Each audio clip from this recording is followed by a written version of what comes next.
műsor Budapestről jelentkezik. Itt van Friderikus Sándor. Utolsó könyvének szánja Kertész Imre Nobel-díjas író a napokban megjelent kötetét, A végső kocsmát.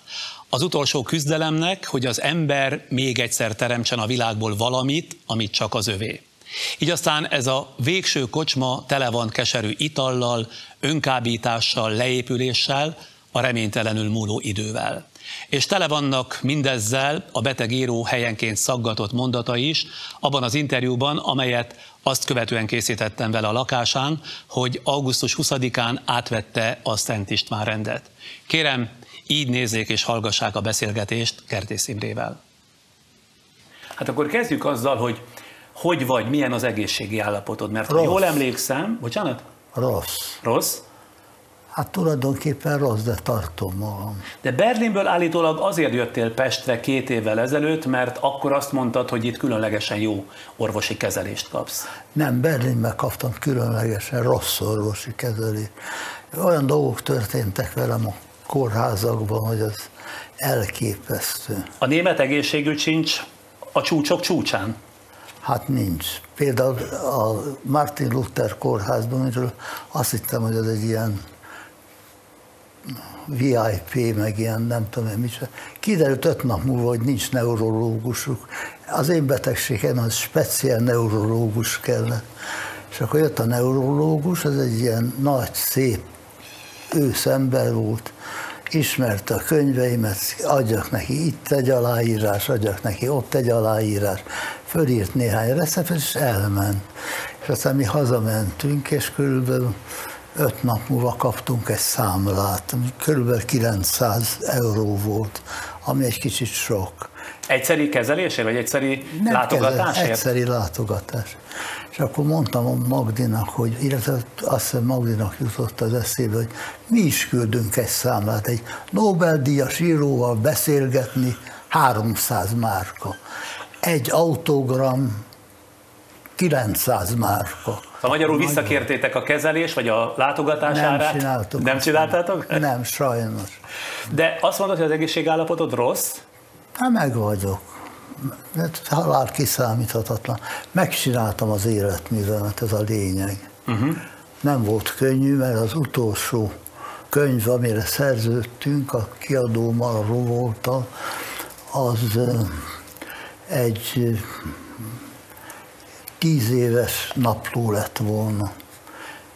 És rájöttem, hogy annak semmi értelme nincs. Az utóbbi napok fejleményeivel kezdeném, mert itt ugye, amikor ezt a beszélgetést készítjük, az pár nappal van azután, hogy téged a Szent István renddel kitüntettek, amit elfogadtál, és ez megosztotta a közönséget. A közönség egy bizonyos része, azt is mondhatnám, hogy jókora része megrökönyödve fogadta, hogy te a díjat átveszed. Ugye arra hivatkoztak, hogy a díjat Göring, Ribbentrop is megkapta, másrészt ez a 2011-ben alapított díj a keresztény szellemiség hű képviseletért jár, te pedig ezt a szellemiséget, vagy azt, amivé fajult, hát meglehetősen sokszor bíráltad különböző írásokban, interjúkban. Akkor miért döntöttél mégis úgy, hogy elfogadod a Szent István rendet? Amit az embernek kínálnak, azt el kell fogadni. Ez egyszerűen gentleman-like dolog, hogy az ember elfogadja, hogyha az elnök, egy ország elnöke, amelynek ő maga is állampolgára nyújt egy kitüntetést. Egyáltalán nem gondolkodtál azon, hogy elfogad vagy ne fogadd el? De mert sokan lebeszéltek róla, hogy ne menjem, ez valamiféle bűncselekményhez hasonlatos, ha én elfogadok egy díjat. Hát menjenek a fenni, ez egy hülyeség. Na de az, hogy ezt a magas kitüntetést egy olyan jobboldali kormány javaslatára kaptad, amely sokszor gyakran előképének tekinti a Horthy rendszert, relativizálja a Horthy-kor bűneit, antiszemita gyanús embereket nevezett, vagy nevezett volna ki például diplomatállásokban. Római nagykövetté azt a Szent Mihály Szabó Pétert szánta, aki téged a legádázabbul Imre kertészezett a Nobel-díj átvétele után. Mindez téged nem zavart? Ezt mind nem tetted megfontolás tárgyává? Nem. Tudod, hogy a Nobel-díj után mit álltam ki? Gyalázatban. De kinek a részéről? Hát mindenki részéről, de a legérdekesebb a magyar volt, mert azt mondja, hogy jöjjek a telefonhoz, valaki keres. Mondom, most nem érek rá, éppen a Nobel-díjat veszem át. Azt mondja, akkor is föltétlenül, azt mondja, hogy itt a soproni ászok beszél Stockholmban. Itt a soproni ászok beszél. Igaz, hogy maga ellopta a Csacsifogat című darabot a társszerzőjétől. Hát mondom, erre a kérdésre nem is válaszolok. Tehát nekünk tájékoztatnunk kell, hát szóval annyi hülyesség történt. Ez volt a Nobel átvétele után rögtön?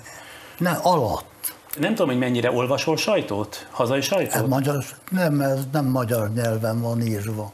Ja, azért nem olvasol magyar sajtót. De azt észleled, vagy érzékeled, hogy nagyon megosztotta a közvéleményt ez a te díj átvételed? Hát nem, hogy megoszlott, hanem kifejezetten utálnak egyesek érte, és meg vagyok szokva ezekre a dolgokra. A díj odaítélésének szándékát vizsgáltad, vagy ha nem, akkor miért nem?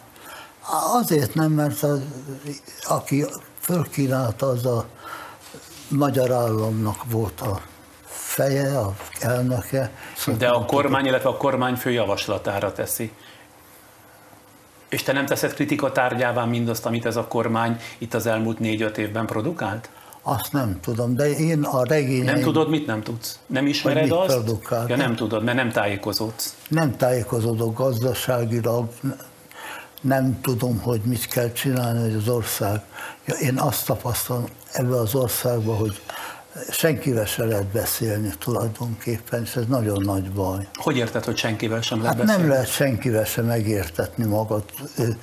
Itt volt egy barátomnak a fia, aki közben az én barátom is lett, és nagyon aranyos fiú, Párizsba készül, és teljesen fel volt dúlva, azt mondja, hogy ezt a kitüntetést, ezt ne vegyem át. Mondom, miért ne? Azt mondja, azért, mert hozott valami írományt, amit fel akart olvasni nekem eredetileg, megengedett. Nyugodtan így el, persze. Mondtam neki, ide figyelj. Az ember egy egzisztencia. Minden embernek van vagy egy célja, vagy valami értelme az életnek. Engem egy egzisztenciális pillanat arra kényszerített, hogy úgy mondjam, hogy a regényeket írjak. De lehet ilyen egzisztenciális pillanat egy asztalosnak is, mindegy. A lényeg az, hogy rólunk van szó, mi élünk, és ezek a díjak, meg ezek a izék, amíg valaki nem tömeggyilkos, vagy nem tudom, mi a fene. Azt én utálom az ilyesmit, és nem tartom gentleman like-nak, hogy vannak művészek, hogy kitüntetnek, akkor kezet fognak a miniszterelnökkel. A elnökkel már nem, ha izélet. Vagy fordítva, igen. Hülyesség, véleményem szerint, amíg engem nem érdekel a politika, illetve nem értek hozzá. Hát azt nem mondhatod, hogy nem érdekel a politika, mert természetesen ugye az életművödön nem esett folt, de valószínűleg ugye, hát te voltál, nem valószínűleg, mindvégig közéleti ember is voltál, számtalan interjút adtál, és a nyilatkozataidban én visszanéztem néhányat, erről a rezsimről, akárhányszor megkérdeztek, nyilvánosan állásfoglaltál, és ezzel, hogy nyilvánosan állásfoglaltál, nagyon sokszor el is ítélted őket, mármint hogy a pillanatnyi rezsimet, ezzel hitet adtál olyan közembereknek, akik nem csak az íróra, hanem az emberre, tehát Kertész Imrére is odafigyeltek, és talán úgy gondolhatták, hogy nem ők tévednek, amikor megítélik ezt a rendszert esetleg tarthatatlannak, vagy időnként minősíthetetlennek és alkalmatlannak az ország vezetésére, te magad is ezt számtalanszor kimondtad. Ha pedig ez így volt, akkor ezeknek az embereknek a hitével most mit lehet kezdeni, mert most nem értik, hogy úgy gondolták, hogy ha te is megerősíted ebben őket, akkor ők ezt jól gondolják, majd egyszer csak ugyanattól a rezsimtől te átveszel egy magas kitüntetést, akkor... Az más. Az más? Más. Ennyivel el lehet intézni, hogy más? Igen. Andris kaptad a díj átvétele után mondjuk a legerősebb kritikát, amit nem vártál? Andris, Sif András.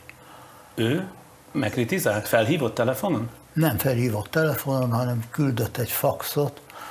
Nagyon jól tudja, hogy én beteg vagyok, stb. De azt egyet meg kell tennem, hogy elutasítsam. Mégpedig azért... Ezt előtte írta még, amikor már hírül vette, hogy igen, kapsz egy ilyet. Mert te Európában egy vagy meg fog változni az európai képed, mit érdekel ez engem? Azt feleltem neki, hogy ez nem releváns, én nem fogom visszautasítani ezt a díjat, mert elfogadtam már egyszer. A heti válasz pár héttel ezelőtti számában Schmidt Mária történész azt írja rólad, hogy tulajdonképpen a baloldal számkivetettje vagy, és a baloldali liberális értelmiség elől is, amely egyébként mindig, bár néha bírálva támogatott téged, külföldre kényszerültél. Kíváncsi vagyok arra, hogy te osztod ezt a nézetet, tehát hogy téged a saját író kollégáid sem értettek meg, sőt Magyarországon, hogy a jobb és a szélső jobboldal, tehát nem ők viselkedtek veled méltatlanul, hanem éppen a baloldal meg a liberálisok? Hát azt sem tudták, ki vagyok, amikor a Nobel-díjat megkaptam. Egyedül a Spiro, nem tudom, hogy ő izének tekinthető, baloldalinak. Vagy... Spiro? Igen, jobboldalnak, de... Azért inkább azt gondolom liberális. Na, hát a Spiro, de nem azért vagyok vele jóba, voltam legalábbis, mert liberális, hanem azért, mert szerette a könyvemet, és egy nagy cikket írt róla. Szóval akkor ezt a részt, a beszélgetésnek ezt a részét, ami a kitüntetést illeti, zárjuk le úgy, hogy te nem törődsz oldalakkal, nem olvasol újságot, nem érdekel, hogy mi van Magyarországon. Te azt az egyet állítod, hogyha az embernek fölajánlanak pláne egy ilyen magasrangú kitüntetést, akkor nincs mese, át kell venni.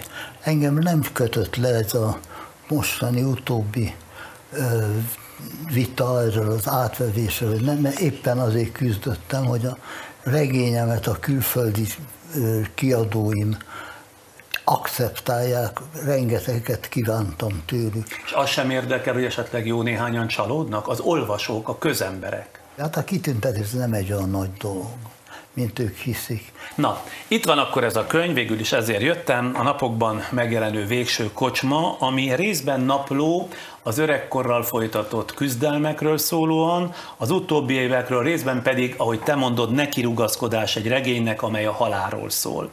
A legutolsó mondat ebben a könyvben így szól, idézem, mindig volt titkos életem, és az volt az igazi. Nem így szól, mindig volt egy titkos életem, és mindig az volt az igazi. Mit nevezel te titkos életnek, és miért volt az az igazi?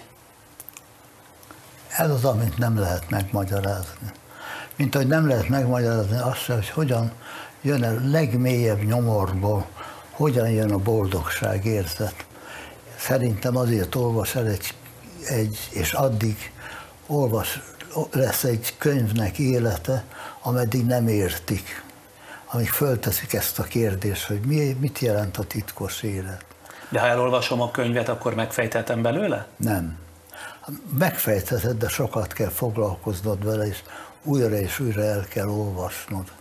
Egyáltalán ez kritériuma egy irodalomnak? Tehát minél több kérdést feltesz, amelyre egyébként nem találok kézenfekvő vagy azonnali választ, annál értékesebb?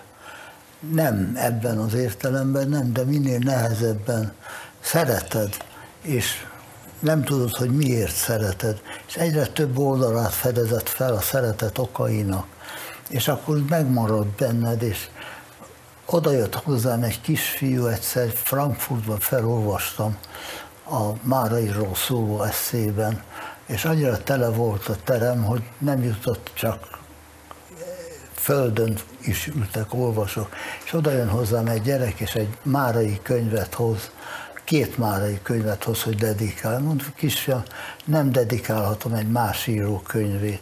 És én nekem ott csak a Gája napló volt, megvettem és odaadtam neki.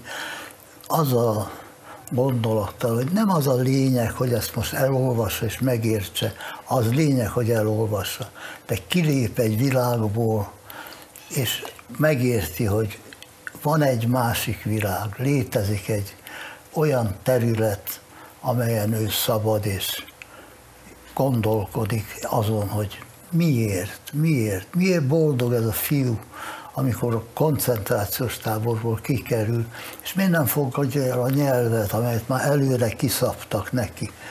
Szóval én azt hiszem, hogy és ezt visszatérek erre a kisfilmre, azt hiszem, hogy az a fontos, hogy elolvassa, és nem érti, nem baj. Akkor is történt vele valami. Én velem az történt, hogy kívülről megtanultam 12 éves korán Dostoyevskynek a Bűn és bűnhődés utolsó 3-4 bekezdését, ahol a katorgán követi a lánya, és nekem ezt nem értettem, de éreztem, hogy ez valami nagyon magas dolog. Közben itt egy másik kérdés is, amit már a naplóból vettem, mert ugye ez a könyv, ez 2 könyv egy kötetben, a mentés másként is megjelent benne. Ebben az olvasható, segítem majd meghalnom, hogy sohasem éltem. Tehát fölteszed ezt a kérdést is. Ez azért kizárja a valóságos, bár titkos életet, nem? Hát egy bombó. Bombó? Igen. Ez úgy egy az egyben meg tudod fejteni. Azaz, segíts nekem, mert nekem ez nem megy olyan könnyen. Hát, hogy sohasem éltem, az azt jelenti, hogy leírtam tényleg 40 évet egy diktatúrák, különféle diktatúrákban, és nem, szóval elvesztegettem ezt az időt, de titkos életet éltem közben, és föl kellett olvasnom a Sorstalanság című regényem, mert nagyon eltávolodott tőlem utolsó fejezetét, és olvastam, és éreztem, hogy ez már nem az enyém. Valahogy kikristályosodott. És bizonyos idővel ez annyira eltávolodik tőled, hogy már idegenül is hat? Igen. Igen. Így van. Szóval Nézd oda, ebben a könyvben olyan dolgok szerepelnek, amelyek egy író küzdelmét mutatják meg, hogy megteremtse a regényét. Egy regényről van szó, a Végső kocsma. Hogy miért Végső kocsma, azt se tudom, mert a művészetet nem kell érteni. Elég, ha érzi az ember. Elég, ha érti az ember. Nem érted, de érted. Minden esetben a naplóban az utóbbi évek meddő napjairól is írsz, unalomról és kifejezett boldogtalanságról. Igen. Nem csak az öregedésről van itt szó, legalábbis, hogy én megfejtettem, hanem miről? Igen. Mi nyomasztott egy sikeres, anyagilag rendben lévő, jó kapcsolatrendszerben élő embert, azaz téged? Mi nyomasztott? A halál és az öregség. Tehát az, hogy van egy barátom, az egy svájci újságíró, úgy hívják, hogy Breitenstein, az azt a címet adta, még nem ennek, de mondjuk, hogy ennek a könyvnek, hogy egy kihűlés története. Egy kihűlés? Igen, egy kihűlés, elidegenedés története. Néha meglepem magam. Általában van egy jel, amikor leírok valamit, és úgy érzem, hogy zseniális. Most lefekszem aludni, másnap reggel elolvasom, és hogy olvasom, itt elkezd csak folyni a víz. Mert már nem tetszik? Nem, hogy nem zseniális, hanem abszolút nem tetszik? Abszolút nem tetszik. És akkor azt kidobod és kezded előre? Akkor azt kidobom és kezdem előre. Egyébként a Végső kocsmában is bevallott, hogy amikor hallod felolvasni a régebbi könyveidet, tudod, hogy ma már nem tudnád megírni őket, és szeretnéd megfejteni. Tessék? Ezt a Kadisra mondom. Igen, és szeretnéd megfejteni, hogy miért írsz ma sokkal laposabban, mint régen. Ezzel azt akarod mondani, csak föltételezem, hogy úgy érzed, a mondani valód végére értél? Tehát amit tudtál, éreztél, ami feszített, az már kész, az már megvan? Nem, mások a problémák is. Egészen más dolgokkal kell szembenéznem. Semmiképpen sem kell törekednem arra, hogy olyan regényt írjak, olyan művészi regényt írjak, mint például a Kudarc volt, amit senki nem ismer. Téged józan, sőt kegyetlenül realista embernek ismernek, ezért a könyvben ugyancsak meglepve vagy meglepődve fedeztem fel azt az állítást, már hogy is jó, ha meglepődsz rajta. Igen, hogy a misztikus hajlam nem zárja ki az észszerű gondolkodást. Azt írod ugyanis, idézem ismét, az élet racionálisan nem magyarázható meg. Ez azt jelenti, hogy tényleg vannak misztikus gondolataid, és ha igen, akkor hogy vagy miért? Nézd, ez tényleg egy egzisztenciális probléma. Egyszerűen nem értik, hogy az embernek kell valami, akinek köszönetet mondhat az életért. Vagy akit szóval egy kicsit transzcendens módon imádhat. No, de akkor ez azt jelenti, hogy mondjuk idős korodban te Isten hívő lettél? Nem, mert tovább lapozol, akkor azt mondom, hogy ha lenne Isten, akkor Isten hívő lennék. Ez tulajdonképpen az, hogy nem értünk semmit sem az életből. Nem tudjuk, hogy miért vagyunk itt, nem tudjuk, hogy ki szület. Szóval ezek ilyen filozófiai kérdések, de fontosak. Nekem legalábbis fontosak. Hol vagy Isten, nagy barátom? Írtam egyszer, amikor már úgy éreztem, hogy nem tudok tovább írni. És ez egy sokkal érdekesebb kérdés, mint hogy mit szól a nem tudom én kicsoda ahhoz, hogy átveszek egy díjat. Azért foglalkoztat ez téged, látom, mert útfélen visszakanyarodsz hozzá. Igen. Hát te magad is tudod, hogy szóval nem vagy magyarul ebben egészen biztos. Hát hogy nekem nem az vagyok semmiben se biztos. Jó, szintén a könyvre visszautalva. Úgy tűnt nekem, de majd te ellent mondasz, hogy akinek korai élettapasztalata volt a halál közelsége, olyan, mintha egész életedben nem lettél volna annak mégsem a tudatában, hogy a halál igenis az élet szerves része. Tehát, mintha ezt az ellentmondást ebben a könyvben vívnád. Nem tudom. Szabad ezt mondani? Mindent szabad, persze. Én írok mindenfélét. Nem tudom. Mit tudunk a halálról? Mondd meg őszintén. Semmit nem tudunk. Azt tudjuk, hogy nincs többé. Ezt tudjuk. Téged ez foglalkoztat? Foglalkoztatott valamikor, igen. Valamikor? Igen. Manapság már nem, mert tudom, hogy már benne vagyok, hogy úgy mondjam. Szóval én most nagyon szépen és nagyon elegánsan nézek itt ki talán a bevilágítás jó voltából, de az igazság az, hogy Parkinsonom van, és bármikor bármi történhet velem, mert a Parkinson az a betegség, ami pillanat alatt zajlik. Ez a combnyomtörésemnél semmit nem tudtam róla, hogy most el fogok esni. Ez a semmit sem tudtam kapaszkodni, és ez így van mindennel. Szóval én meglehetősen nem törődöm, ha lehet önmagammal, de az, hogy ezt a regényt kivívtam, és milyen körülmények között, az. Miért? Milyen körülmények között kellett kivívni a regényt? Hát megírtad, és igen. Nyilvánvalóan kiadók esdekeltek, hogy megjelenthethessék Kertész Imre legújabb regényét, nem? Így. Nem ilyen egyszerű? Így, nem ilyen egyszerű. Az olyan, a könyvet sajnos nem tudom megmutatni, ott van a másik szoba, hogy gyönyörű, szép, fekete könyv, szép borítása van, és rá van írva, hogy napló 1988-tól 91-ig mondjuk. De engem ez nem érdekelt. Engem az érdekelt, hogy tehát a végső kocsma. De az egész olyan nem volt ereje. Most mondanék egy nagyon csúnya szót, hogy milyennek kell lennie egy könyvnek. De nem mondom, mert ez nagyon... Mondd szépen, hát te mégiscsak író vagy, te biztos ki tudod magad fejezni szépen is, meg csúnyán. Azt mondják, hogy ha valami nagyon erős, azt mondják, hogy ennek a műnek fasza van. Aha, értem. És annak nem volt. Ahogy a berlini napjaidról, meg az utazásaidról olvastam, valami hiányérzetem támadt, és aztán rájöttem, hogy mi az.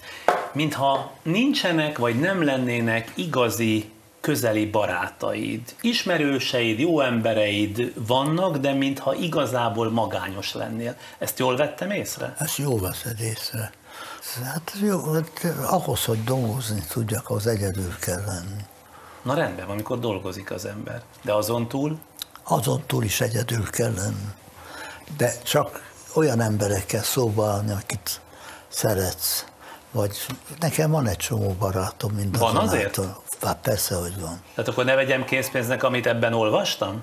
De vedd készpénznek, de ez minden esetre ez így igaz, de úgy is igaz, hogy vannak barátaim, akik meglátogatnak engem, és akikkel elbeszélgetem. És nem tudom, hogy mi a barátság fogalma. Ebben a regénynek kirukaszkodásban, hogy te mondod, van egy valóságos jelent, mintha ezt beépítetted volna, ugye ebbe, állsz az erkélyen, és már-már átveted a lábodat a korláton, de aztán mégsem ugrasz le. Valami visszatart. Mi volt az? Nézd, azt mondta egy ideig magamban, hogy csinálom, élek, és amikor nagyon megunom, akkor kiugrom az ablakon. És kiderült, hogy nem tudok eljutni az ablakig. Nem tudok elmenni oda. Most már olyan állapotban vagy. Igen. Szóval én azt hiszem, hogy nagyon becsületes író vagyok. És erre törekedtem mindig. És nem érdekel engem, a hovatartozásom az érdekel, mert az embernek tudnia kell, hogy honnan jött. És én valószínűleg megnézve a fényképeket, keletről jöttem. Azt mondod, hogy utolsó könyvednek szánod a Végső kocsmát. Ez azt jelenti, hogy nem írsz többet? Hát ki tudja, Zoli nem fogja megengedni, ne írjak többet. Zoli a szerkesztőd? Zoli a szerkesztőm. Ő nem fogja, ő már itt áll lesben, figyeli ezt az interjút, meg fogja kritizálni. És van ötleted, hogy mit írnál következőleg?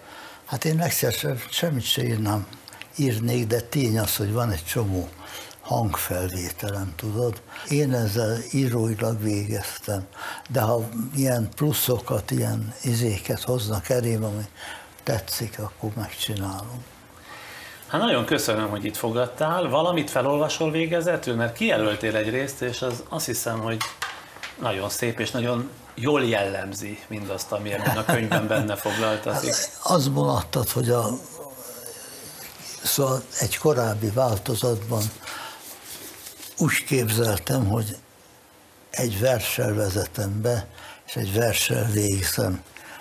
E végső kocsmán, ingó árnyak közt, részek ködökben, egy emberi hajóroncs, süllyedő tattyán, bugdácsoló orrán, egy csontkéz néhány utolsó sort ír a tajtékzó, csapkodó ízre. Köszönöm szépen.